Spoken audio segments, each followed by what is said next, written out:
Chers amis, bonjour. C'est toujours notre plaisir d'être ensemble pour la présentation de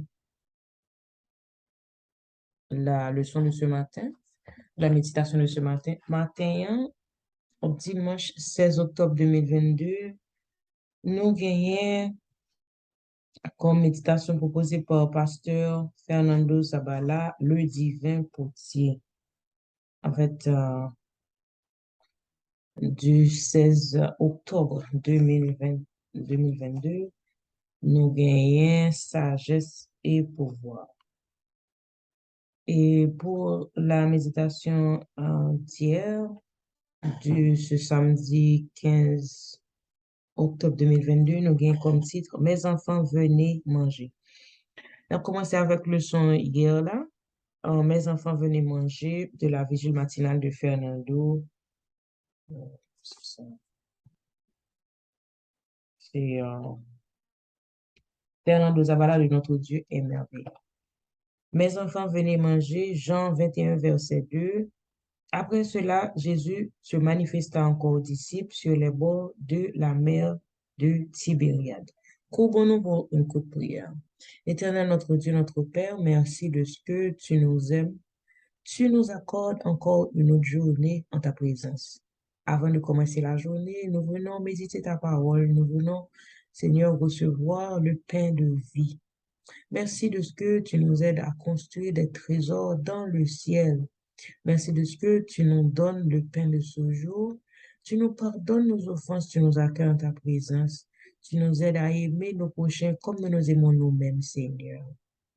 Instruis-nous davantage chaque jour. Que tes instructions soient une lampe à nos pieds pour nous conduire sur le chemin de la vérité. Merci, Seigneur, de ton amour, de ta gloire, de ta puissance. Sois adoré dans tous les siècles des siècles. Amen. Chers amis, encore une fois, bonjour. Nous avons un texte là le matin, mes enfants, venez manger.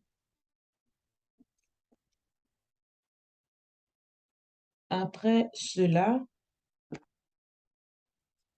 Jésus se manifesta encore aux disciples sur les bords de la rivière, de la mer de Tibériade.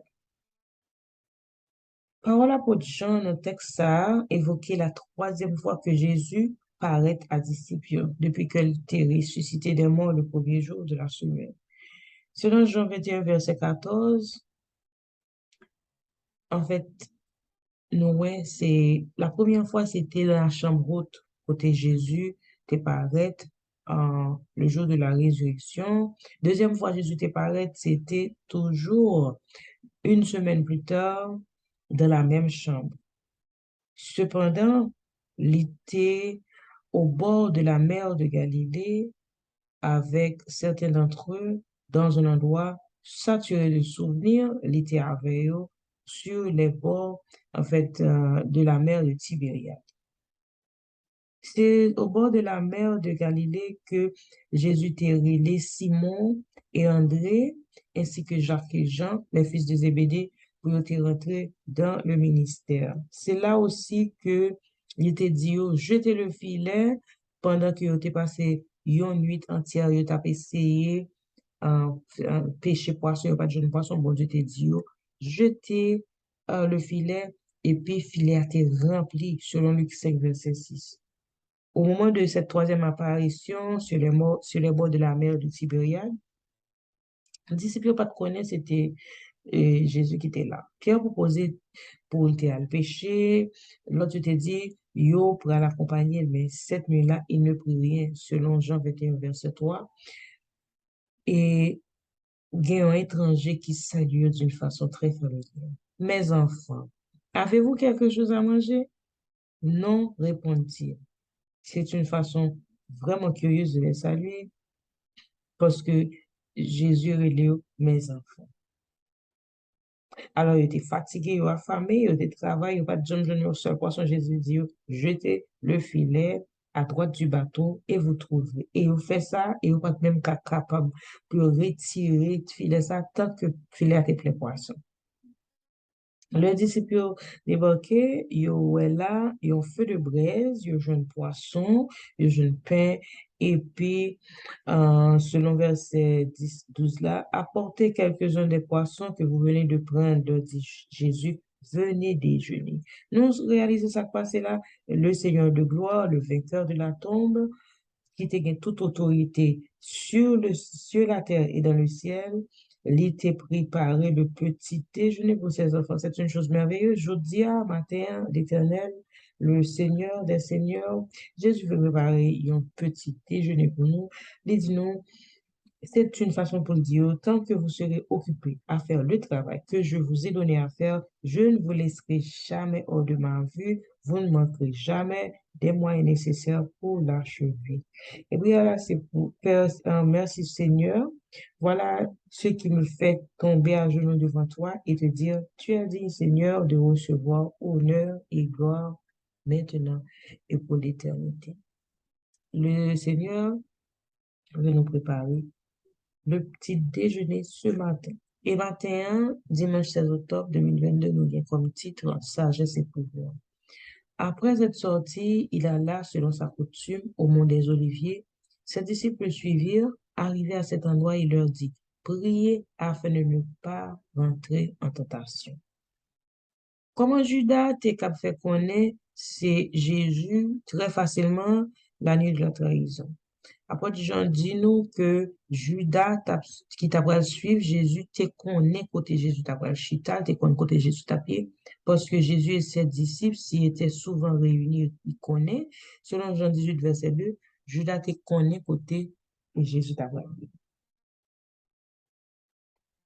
Et le lieu auquel il faisait allusion n'est autre que le jardin de Gethsémani, qui c'est une zone qui est au pied du mont des Oliviers. Et Jésus dit qu'on allait zone ça très fréquemment pour le méditer, pour le prier. Alors, nous croyons que le Seigneur avait un endroit où il allait souvent prier. Bon, Jésus était un côté spécifique. Il était qu'on allait prier. C'est pas seulement là, il était qu'on prier, mais ça, c'était un côté fréquemment, il était qu'on allait pour le prier. Et lui aussi impressionnant pour nous voir que Jésus a besoin de prier. Lui-même qui habitait corporellement toute la plénitude de la divinité, selon Colossiens 2, verset 9, Jésus lui-même a besoin de prier, et il t'a prié souvent. C'est un fait digne de notre plus haute considération pour nous réfléchir pour qui ça Jésus t'a fait ça.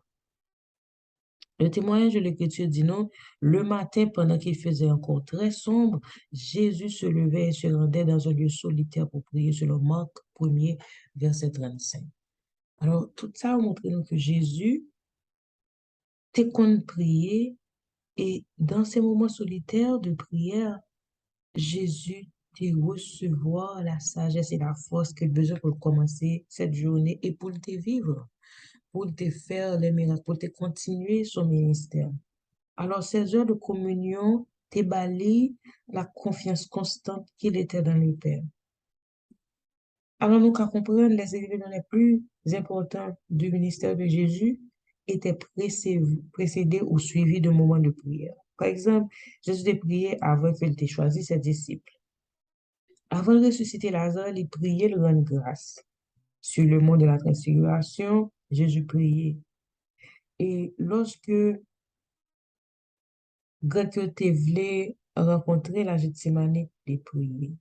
Et c'est ça qui fait que service Jésus à l'humanité, pas de gain échec, il n'y a pas de gain hésitation, il n'y a pas de gain aucune, il n'y a pas de gain aucune partie négative là-dedans parce que Jésus t'est comme toujours prié. Maintenant, conclusion inévitable. Si Jésus, le sauveur du monde, le Fils de Dieu lui-même, il était besoin pour prier, qui ça l'attend de nous si nous suivons Jésus? C'est que nous-mêmes, tous nous besoin de prier. Et à partir d'aujourd'hui, nous avons résolution.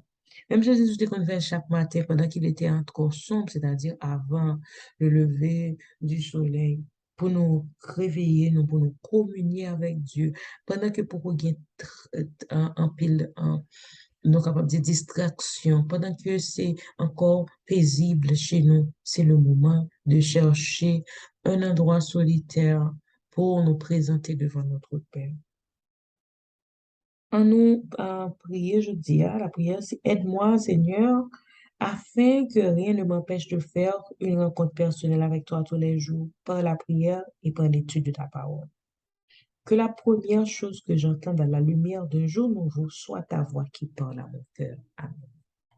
Et on continue avec notre, notre questionnaire. Cette semaine, on a étudié l'espérance de l'Ancien Testament. Et nous avons comme verset à mémoriser, nous, Hébreux 11, versets 17 et 19. C'est par la foi qu'Abraham offrit Isaac lorsqu'il fut mis à l'épreuve et qu'il offrit son fils unique, lui qui avait reçu les promesses. Il pensait que Dieu est puissant, même pour ressusciter les morts, aussi le recouvra-t-il par une sorte de résurrection. Alors, l'expérience de l'Ancien Testament, c'est pas seulement sur les Grecs que ils ont fondé parce que les Grecs étaient qu'on croit dans l'immortalité de l'âme. Mais l'espérance de l'Ancien Testament de la vie éternelle, c'est sur le renseignement biblique que ils ont joigné.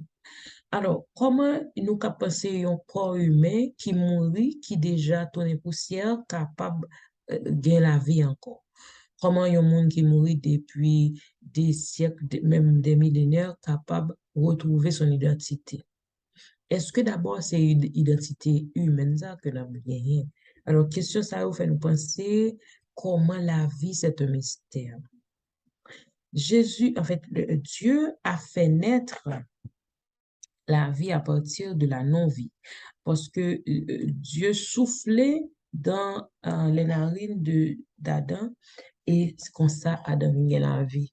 C'est Dieu qui est le créateur de la vie. Si Dieu a pu créer la vie sur la terre, alors Dieu a le pouvoir de recréer la vie humaine après la mort. Et nous allons parler de la résurrection finale. Depuis l'époque de l'Ancien Testament, nous allons commencer à dire semaine ça. Alors, jeudi, c'est Je verrai Dieu pour ce dimanche 16 octobre. Et nous allons lire Job 19, verset 25 à 27. Mais je sais que mon Rédempteur est vivant et qu'il se lèvera le dernier sur la terre. Quand ma peau sera détruite, il se lèvera. Quand je n'aurai plus de chair, je verrai Dieu. Je le verrai et il me sera favorable. Mes yeux le verront et non ceux de notre mon âme languit d'attente au-dedans de moi. Job te la certitude que même si il en souffre, si en difficulté, la joigne, la ouais le Seigneur.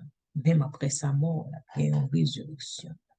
Donc, ouais, Jean 1er, verset 18 dit, nous, personne n'a jamais vu Dieu, le Fils unique qui est dans le sein du Père, est celui qui l'a fait connaître.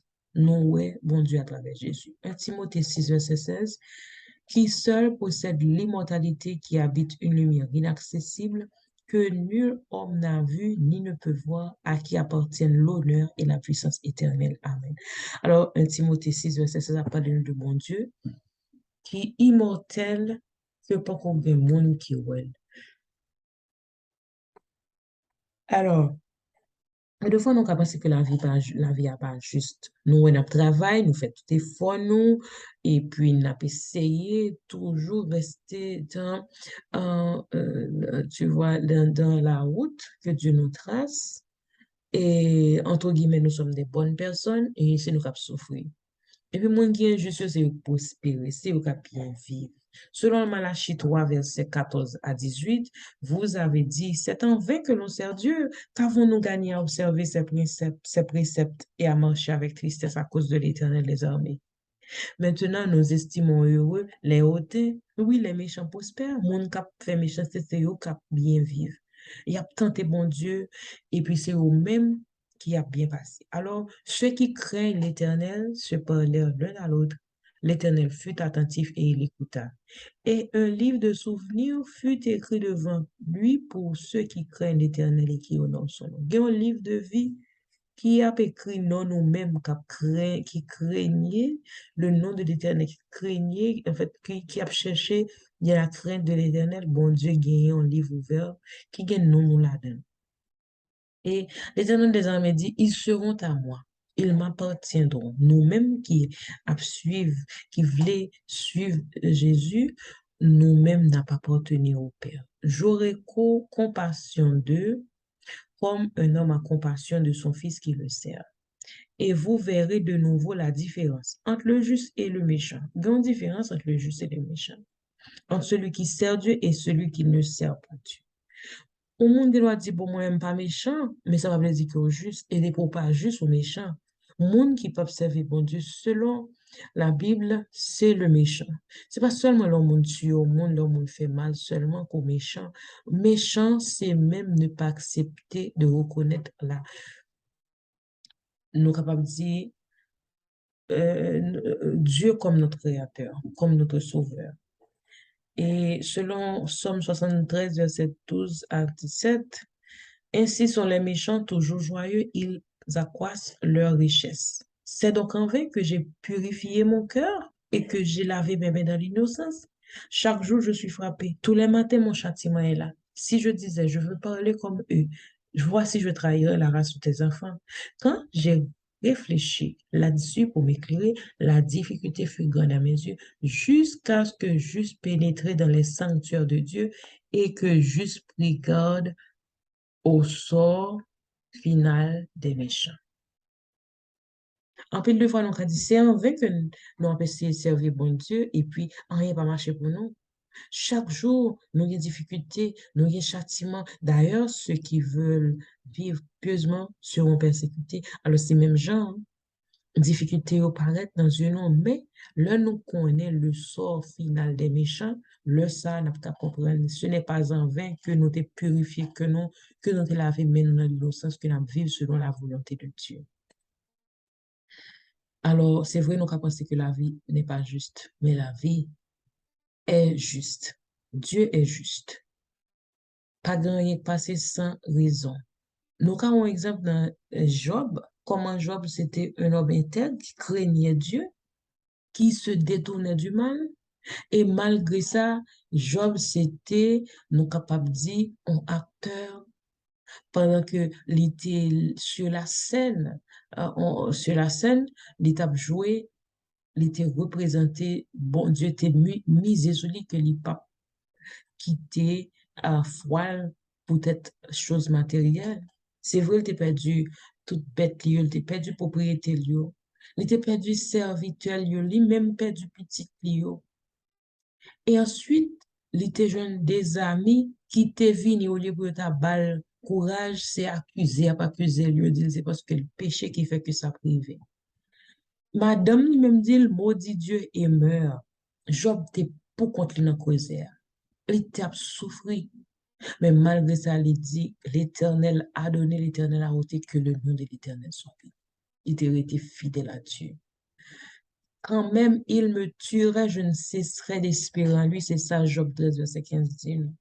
Alors, on a imaginé côté Job sentir qu'il mourir, mais il a l'assurance que la mort n'aurait pas le dernier mot parce que il y a conviction que même s'il t'a mouru, son rédempteur est vivant, il se lèverait un jour et lui, et Job lui-même te dit là, ouais, Dieu dans sa propre chair.